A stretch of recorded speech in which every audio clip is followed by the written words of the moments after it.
کہ جو نماز پڑھنے سے زیادہ مذہب کو جاننا چاہتے تھے. ایسے بہت سے لوگ تھے کہ جن کے لیے نماز روزہ کافی تھا. صبح سے شام تک کام کاج میں پڑے رہتے تھے. اونٹوں کی رکھوالی کرنے والے، کھیتر کرنے والے، مزدوری کرنے والے بہت سے لوگ تھے. مگر ایسے لوگ بھی تھے کہ جن کو خدا نے تھوڑی فرصت دی تھی اور ان کے گھر میں نوکر چاکر غلام پیسہ بھی تھا. وہ نبی کے پاس آ کے مذہب کے بہت سے مسائل پوچھا کرتے تھے.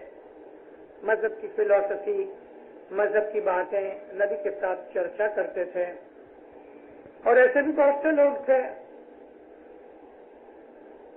کہ جنہوں نے اپنی بزنس کو چھوڑ دیا، کام روزگار چھوڑ دیا. اولاد بڑی ہو گئی، بچے بڑے ہو گئے. اب ان کو کوئی دنیا داری کی کوئی بات نہ رہی، ذمہ داری نہ رہی، تو انہوں نے 24 گھنٹے اپنے مرشد کے حضور میں نکالنے شروع کر دیے. وہ لوگ مسجد میں ہی رہتے تھے، حالانکہ مالدار تھے، گھر تھا. بہت سے کے گھر نہیں بھی تھے. مسجد کے اندر ان کو رسول اللہ کا بھی کھانا پینا دے دیتے تھے، حالانکہ مالدار تھے. گھر جاتے تو بہتوں کو کھلا سکتے تھے. مگر انہوں نے ایک قسم کا تیاگ لے لیا اور نبی کے پاس ہمہ وقت رہنے لگے. ان میں سے بہت سے مالدار بھی تھے جو راضی خوشی سے اپنا گھر بار چھوڑ کے اس خیال سے کہ دنیا میں چند روز جینا ہے، بال بچے بڑے ہو گئے ہیں، چلو اب باقی کی زندگی مذہب اور دین کی خدمت میں صرف کر دیں. انہوں نے اپنی ساری زندگی اس میں دے دی. یہ لوگ لائف ڈیڈیکیشن والے تھے. اس زمانے کے اندر یہ انگریزی کا لفظ لائف ڈیڈیکیشن نہیں تھا. ان کو نام دیتے تھے اصحاب صفہ. ہسٹری پڑھنے والے اور خاص طور پہ رسول اللہ کی سیرت یعنی نبی صاحب کی جو بایوگرافی ہے اس کو اگر پڑھو تو اصحاب صفہ کا بہت ذکر آتا ہے. 300 ساڑھے 300 لوگ ایسے تھے کہ رات دن نبی کی سیوا میں رہتے تھے. مسجد میں جھاڑو بھی نکالتے تھے، مسجد میں صفائی کرتے تھے، علم سیکھتے بھی تھے، سکھاتے بھی تھے. کبھی کبھی نبی صاحب ان کو باہر گام بھیجتے تھے واعظیں کرنے کے لیے. کبھی کبھی نبی صاحب ان کو لڑائیوں میں بھی بھیجا کرتے تھے لڑنے کے لیے. انہوں نے اپنی ساری زندگی دین کی خاطر اللہ رسول کو دے دی. یہ لوگ جو اصحاب صفہ تھے، جو سربند ہو گئے، ہماری زبان میں لائف ڈیڈیکیشن سربند کو کہتے ہیں. سربندی ہونا یعنی اپنا مال دولت سب کچھ جو کچھ بھی ہے مولا کو ارپن کر کے خود ساری زندگی اس کی سیوا میں اور مذہب کی سیوا میں نکال دینے. اس کو ہم کہتے ہیں سربند ہو گیا. یہ لائف ڈیڈیکیشن ہے. نبی کے زمانے میں ایسے لوگ بھی تھے کہ جو لوگ رسول کے پاس 2 برس 4 برس 10 برس سیوا کرتے تھے، وہ اپنا گھر بار چھوڑ کے اس غرض سے آتے تھے کہ 2 برس نبی صاحب کی خدمت کریں. تاریخ میں اتہاس میں بہت سے نام ہیں اور ان ناموں کو مشہوری بھی ہے. زید بن حارث تھا جس نے ساری زندگی نبی کی غلامی کی. انس بن مالک تھا کہ جو 10 برس نبی کی خدمت کرنے کے بعد اجازت مانگی کہ یا نبی میں نے 10 برس آپ کی سیوا کی، اب مجھ کو آپ اجازت دے دیں. کیا بات ہے یہ؟ میرا دھیان خراب نہ کرو. نبی کی اجازت مانگی، یا نبی میں نے 10 برس آپ کی خدمت کی ہے اور اب آپ مجھ کو اجازت دو میں اپنے گھر جاؤں، بزنس روزگار کروں. رسول اکرم نے خوشی کے ساتھ اجازت دی. ایسے بہت سے لوگ تھے کہ 2 برس 4 برس 5 برس 10 برس دین مذہب کی سیوا کرتے تھے. زمانہ بدلا، مولا علی کا زمانہ آیا، مولا علی کو لڑائیاں لڑنی پڑتی تھیں تو لوگ آ کے مولا علی کے لیے اپنی جان دیتے تھے، مذہب کے لیے قربان ہوتے تھے۔ مولا علی کے زمانے کے بعد بھی ہمارے بہت سے اماموں نے راج کیے، اور اس زمانے کے اندر بہت سے لوگ تھے کہ جو راضی خوشی اپنے امام کے پاس جا کے یا امام کے گھر میں یا لشکر میں یا حکومت کے کسی ایسے ڈپارٹمنٹ میں 2 برس 4 برس 5 برس 10 برس اپنی مرضی حب کے اور اپنی توفیق کے حساب سے سیوا کرتے تھے، پھر جا کے اپنا بزنس وغیرہ کرتے تھے۔ کئی لوگ اپنی ساری زندگی دے دیتے تھے۔ مولانا حسن علی شاہ ماں باپ جب ہندوستان میں آئے تو مریدوں نے جا کے مولا کو عرض کی کہ یا خداوند ہم آپ کے گھر میں 5 برس سیوا کریں۔ حضرت امام نے فرمایا میرے پاس ابھی لشکر نہیں اور گھر میں نوکر چاکر بہت ہیں۔ تو جماعت نے عرض کی کہ یا مولا آپ کے گھر والوں کا جو نوکر چاکر ہیں ان کا ہم 5 برس کی تنخواہ دے دیں، پگار دے دیں، تو آپ ہماری سیوا قبول کرو۔ ماں باپ نے قبول کیا۔ اس پر سے یہ 5 سال 12 سال کی یہ مجلس شروع ہوئی۔ آپ میں سے جس نے 500 روپیہ امام کو دیا ہے وہ اس لیے دیا ہے کہ 5 برس تک حاضر امام کے کسی نوکر کی پگار آپ 5 برس کی دے دو تو اس کی سیوا کا بدلہ آپ کو ملے۔ آج 5 برس کی 500 روپیہ یعنی 8 روپے مہینہ آپ کی جو گھر میں آدھی کلاک آ کے برتن صاف کر لی ہے کوئی بھائی تو وہ بھی 8 روپے میں منظور نہیں کرتی، اس کو بھی آج 20-25 روپے چاہیے۔ لیکن 100 برس پہلے سے یہ سلسلہ چلا آتا ہے۔ حضرت امام کو پیسے کی بات نہیں ہے مگر یہ بخشش دینے کی بات تھی۔ یہ 500 روپیہ جو ہم امام کو دیتے ہیں یہ اصل میں مولا کے کسی نوکر کی 5 برس کی پگار دیتے ہیں۔ حضرت رسول اکرم صلی اللہ علیہ وسلم کے پاس ایک آدمی نے آج عرض کی یا نبی میں مالدار ہوں، میرے پاس پیسہ ہے لیکن میرے ماں باپ بہت بوڑھے ہیں، میں ان کو چھوڑ کر حج پہ نہیں جا سکتا، کیا یہ ہو سکتا ہے کہ میں کسی آدمی کو اپنی طرف سے حج پہ بھیج دوں؟ آپ نے فرمایا ہاں ہو سکتا ہے۔ تو جو آدمی جانے والا تھا اس نے پوچھا کہ یا نبی میں اس کے خرچ سے حج پہ جاتا ہوں، اس کا ثواب اس کو ملے گا؟ تو یا نبی میرے کو ثواب نہیں ملے گا۔ آپ نے فرمایا تیرے کو بھی ملے گا کیونکہ تم جا رہے ہو، تم حج پہ جاتے ہو، وہ تیرا خرچ دیتا ہے، تم کو بھی حج کا ثواب ملے گا، اس کو بھی حج کا ثواب ملے گا، برابر ملے گا۔ تو اس طرح سے ہم لوگ حضرت امام کے گھر میں کسی نوکر کی 5 برس کی پگار دیویں، 7 برس کی پگار دیویں تو 7 سال کی 12 برس کی پگار دے دیویں تو 1200 کی 12 سال کی 50 برس کی پگار دیویں تو 50 برس کی یعنی لائف کی ہم امام زمان کی سیوا کرتے ہیں، اس کا ہم کو ثواب ملتا ہے۔ آپ لوگوں نے حاضر امام کی 5 برس نوکری کی ہے، سیوا کی ہے، حاضر امام کا حکم ہے۔ ایسا بھی کوئی غریب آدمی کہ جس کے پاس 500 روپے کی توفیق نہیں مگر دل چاہتا ہے کہ 5 سال میں داخل ہوئے، تو بہت سے لوگ کہتے ہیں کہ ہمارا مذہب پیسے کا ہے۔ نہ، ہمارا مذہب پیسے کا نہیں۔ ہمارا مذہب اگر پیسے کا ہوتا تو آج 500 روپے کی جگہ 5000 روپے ہونے چاہیے۔ حضرت امام کے گھر کے نوکر ہیں، آپ کو معلوم نہیں، ایک ایک کی پگار 3-3 4-4 ہزار روپیہ ہے۔ ماں باپ کے گھر میں جنیوا کے اندر جو کک ہے اس کو صاحب ادھر 3000 فرانک دیتے ہیں، سوئس فرانک، تو 3000 سوئس فرانک کے 6500 روپے ہوئے، تو 12 72 75,000 روپیہ مئی برس کا۔